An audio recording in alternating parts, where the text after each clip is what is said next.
할렐루야. 사랑의 주님 앞에 찬양함으로 경배함으로 나오시는 히림의 모든 성도님들, 주님의 예배자들 되시기를 축복합니다. 6월의 첫째 날입니다. 6월 1일 토요일 아침 예배를 주님 앞에 드리겠습니다. 다 함께 조용한 기도 드리시겠습니다. 우리에게 새 날을 열어주시고 새 일을 행하여 주시는 사랑과 능력의 주님, 오늘 우리의 하루의 시작을 주님께 맡깁니다. 그리고 우리의 하루의 끝을 주님께 맡깁니다. 우리의 하루의 모든 순간순간을 주님께 맡깁니다. 그렇게 우리의 모든 삶의 발걸음들이 주님과 함께 동행하는 믿음의 발걸음 되게 하여 주시옵소서. 오늘도 주님께 예배함으로 또 주님의 말씀 듣고자 이 자리에 나옵니다. 주님께서 우리의 예배와 찬양을 기뻐 받아주시고 우리에게 말씀하여 주시사 우리의 심령을 뜨겁게 하여 주시옵소서. 모든 말씀 예수님의 이름으로 기도드렸습니다. 아멘. 오늘 함께 고백할 시편의 찬양 시편 22편 3절에서 5절까지의 말씀 함께 봉독하도록 하겠습니다. 이스라엘의 찬송 중에 계시는 주여, 주는 거룩하시니이다. 우리 조상들이 주께 의뢰하고 의뢰하였으므로 그들을 건지셨나이다. 그들이 주께 부르짖어 구원을 얻고 주께 의뢰하여 수치를 당하지 아니하였나이다. 아멘. 오늘 우리에게 주시는 하나님의 말씀은 사도행전 14장 19절에서 28절까지의 말씀입니다. 유대인들이 안디옥과 이고니온에서 와서 무리를 충동하니 그들이 돌로 바울을 쳐서 죽은 줄로 알고 시외로 끌어내치니라. 제자들이 둘렀을 때 바울이 일어나 그 성에 들어갔다가 이튿날 바나바와 함께 더베로 가서 복음을 그 성에서 전하여 많은 사람을 제자로 삼고 루스드라와 이고니온과 안디옥으로 들어가서 제자들의 마음을 굳게 하여 이 믿음에 머물러 있으라 권하고 또 우리가 하나님의 나라가에 들어가려면 많은 환난을 겪어야 할 것이라 하고 각 교회에서 장로들을 택하여 금식 기도하며 그들이 믿는 주께 그들을 위탁하고 비시디아 가운데로 지나서 밤빌리아에 이르러 말씀을 버가에서 전하고 아달리아로 내려가서 거기서 배 타고 안디옥에 이르니 이곳은 두 사도가 이룬 그 일을 위하여 전에 하나님의 은혜에 부탁하던 곳이라. 그들이 이르러 교회를 모아 하나님이 함께 행하신 모든 일과 이방인들에게 믿음의 문을 여신 것을 보고하고 제자들과 함께 오래 있으니라. 아멘. 어제 우리는 안디옥과 이고니온 회당에서 복음을 전하다가 사람들이 죽이려 하여서 도망친 그 두 사도의 상황을 보았습니다. 그리고 그 루스드라로 이동하여서 그곳에서도 기적을 행하고 또 복음을 행하였던 그들의 이야기를 보았죠. 그런데 오늘 말씀에서 문제가 발생하게 됩니다. 그 안디옥과 이고니온에서 두 사도를 죽이려 했던 사람들이 루스드라까지 쫓아온 것이었습니다. 어제도 말씀드렸지만 루스드라는 안디옥과 이고니온에서 꽤나 멀리 있습니다. 그냥 대충 봐도 한 300km 정도라고도 볼 수 있겠는데요. 그런데 여기까지 왔다는 점에서 이들의 분노와 앙심이 얼마나 큰지 우리가 짐작해 볼 수 있습니다.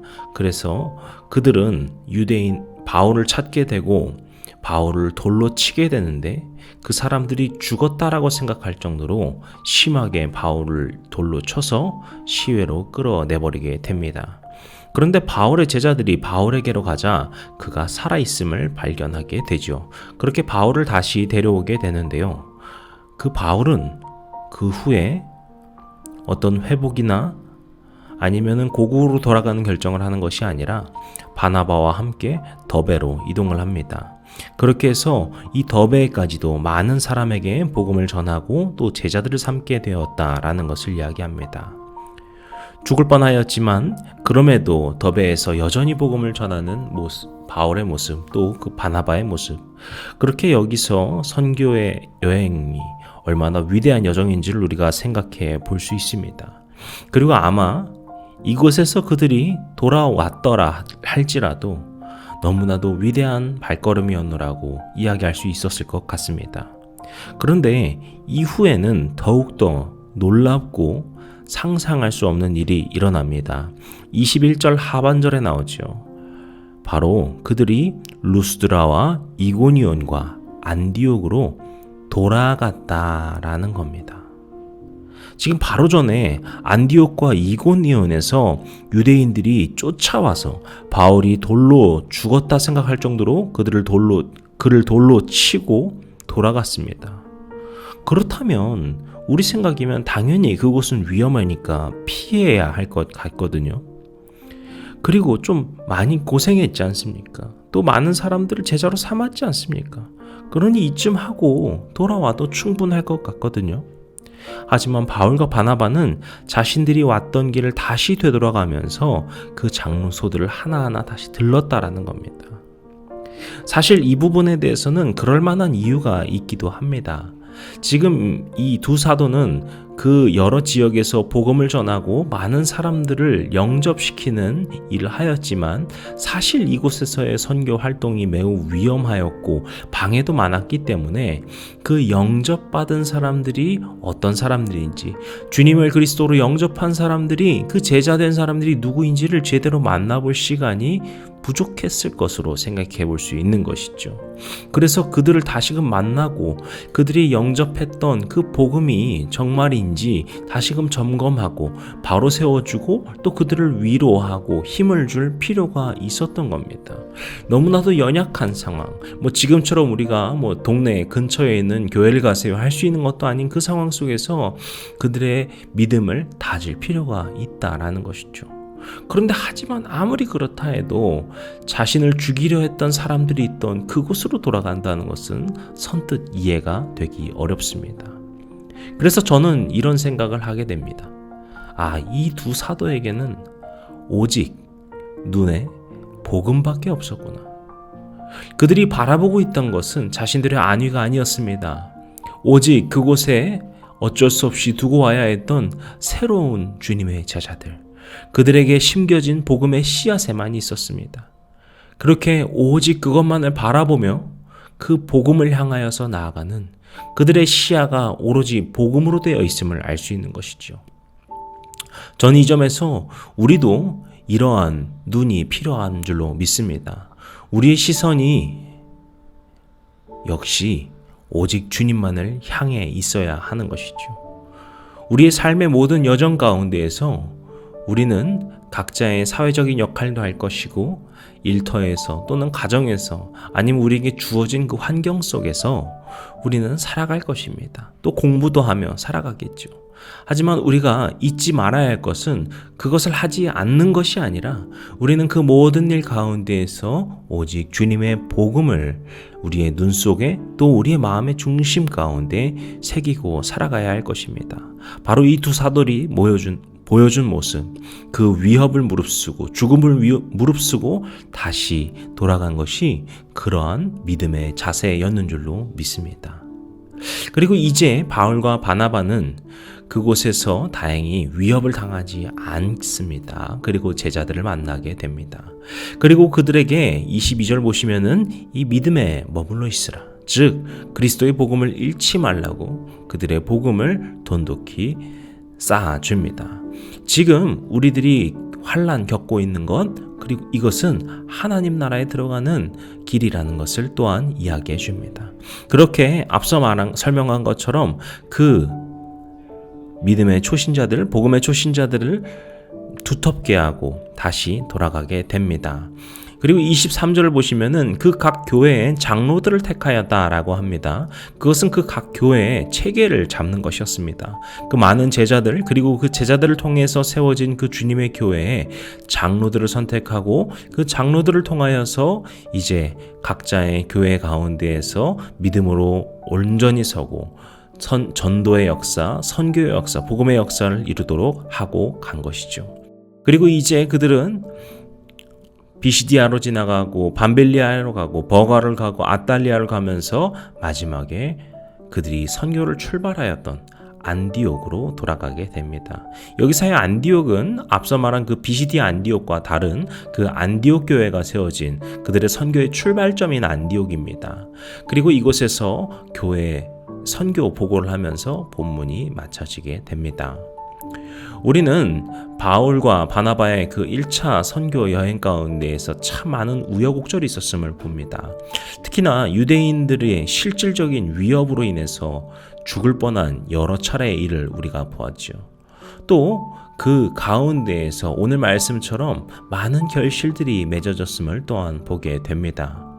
또한 교회 공동체가 세워졌고 주님의 제자로 불리는 사람들이 많이 부름받게 되고 또 주님의 교회 공동체가 장로들을 통하여서 건강하게 세워지게 되는, 그렇게 주님의 교회가, 주님의 나라가 든든히 서는 놀라운 역사의 순간들을 우리가 목격하게 됩니다.